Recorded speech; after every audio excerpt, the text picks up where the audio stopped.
بسم اللہ الرحمن الرحیم۔ میرا پاک رب فرماتا ہے وَلِلَّهِ الْأَسْمَاءُ الْحُسْنَى فَادْعُوهُ بِهَا، سورۃ الاعراف کی آیت نمبر 180۔ اور اللہ ہی کے لیے ہیں سب سے اچھے نام، سو اسے انہی ناموں سے پکارو۔ یہ آیت جو ہے اعلان کرتی ہے کہ اللہ کے نام صرف شناخت نہیں ہے بلکہ رحمت کے دروازے ہیں۔ یہ اللہ کی شناخت نہیں ہے، یہ اللہ تعالیٰ ہمیں بتا رہا ہے کہ مجھے ایسے پکارو۔ ہر نام ایک نور ہے، ہر نام ایک صفت ہے، ہر نام ایک پیغام ہے۔ جب بندہ رحمان کہہ کر پکارتا ہے تو رحمت کے دروازے کھل جاتے ہیں، جب الغفور کہہ کر روتا ہے تو مغفرت کے سمندر بہہ پڑتے ہیں، اور جب السلام کہہ کر دل جھکاتا ہے تو دل کو سکون کامل نصیب ہوتا ہے۔ نبی صلی اللہ علیہ وسلم نے فرمایا ان اللہ تسعۃ و تسعین اسماء من احصاها دخل الجنہ، صحیح مسلم کی حدیث نمبر 2677 2677۔ اللہ کے 99 نام ہیں، جو انہیں یاد رکھے، سمجھ کر پڑھے اور ان پر عمل کرے وہ جنت میں داخل ہوگا۔ یعنی یہ صرف نام نہیں ہے بلکہ جنت کے دروازے کی کنجیاں ہیں، ناموں کے اثرات ہیں۔ قرآن دلیل دیتا ہے، قرآن میں اللہ فرماتا ہے اللہ لا الہ الا هو الحی القیوم۔ کتنے نام آئے ہیں؟ اللہ، الہ، حی القیوم۔ یہ آیت الکرسی کی ایک آیت ہے، اور اسی آیت الکرسی کو میرے اللہ نے جو ہے وہ جنت کی کنجی بھی فرمایا ہے۔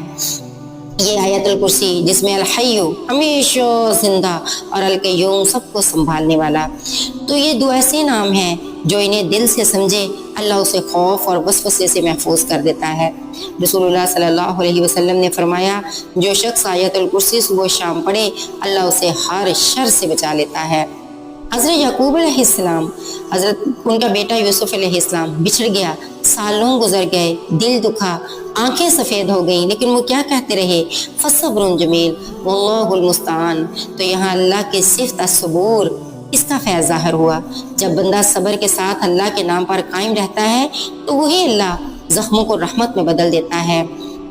ایک عربی صحابی جو تھے وہ یا ذوالجلال والاکرام کہتے رہے۔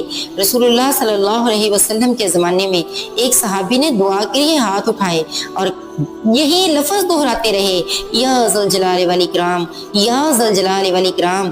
تو نبی صلی اللہ علیہ وسلم نے فرمایا تم نے اپنے رب کو اس کے ایسے نام سے پکارا ہے جس کے وسیلے سے دعا رد نہیں کی جاتی۔ تو دعا میں ہم کیا کرتے ہیں؟ جدھر اتنی آیات پڑھتے ہیں، اتنی دعائیں مانگتے ہیں، تو اس سے پہلے یا ذوالجلال والاکرام، یا ذوالجلال والاکرام 3 سے 5 دفعہ کہہ لینے سے دعا قبول ہوتی ہے۔ یہ اللہ کے ناموں کی برکت ہے، جب بندہ دل سے پکارتا ہے تو آسمانوں کے دروازے کھل جاتے ہیں۔ حضرت ایوب علیہ السلام نے کیا فرمایا؟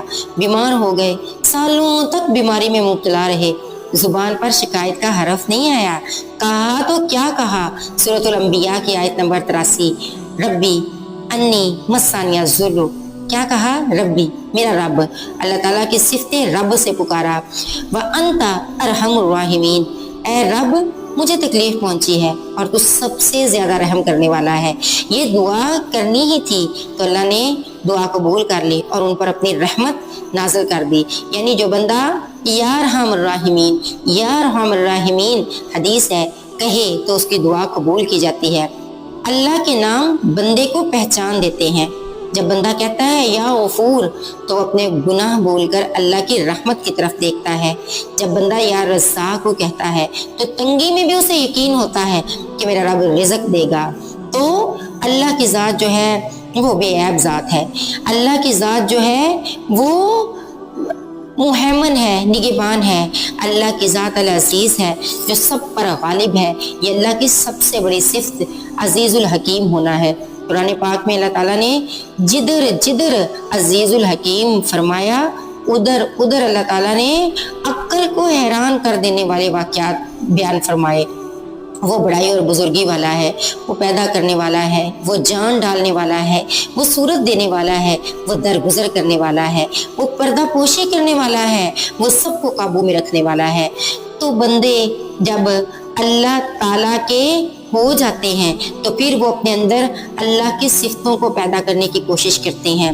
وہ رحمان ہے، تو جب تک ہمارے اندر بھی صفت رحم نہیں آئے گی، اس کی مخلوق پر ہمیں رحم نہیں آئے گا، تو اللہ تعالیٰ کی صفت رحم جو ہے کاملیت کے ساتھ ہم پر اثر نہیں کرے گی، پوری طرح ہم اس کے رنگ میں رنگ نہیں جائیں گے، تو اللہ تعالیٰ کے ناموں کا اثر ہماری شخصیت سے جھلکنے نہیں لگے گا۔ تو اللہ جب ایسا ہو جاتا ہے، اللہ کے ناموں کے اثر ہماری شخصیت میں بھی جھلکنے لگتے ہیں، تو ہم اللہ والے ہو جاتے ہیں۔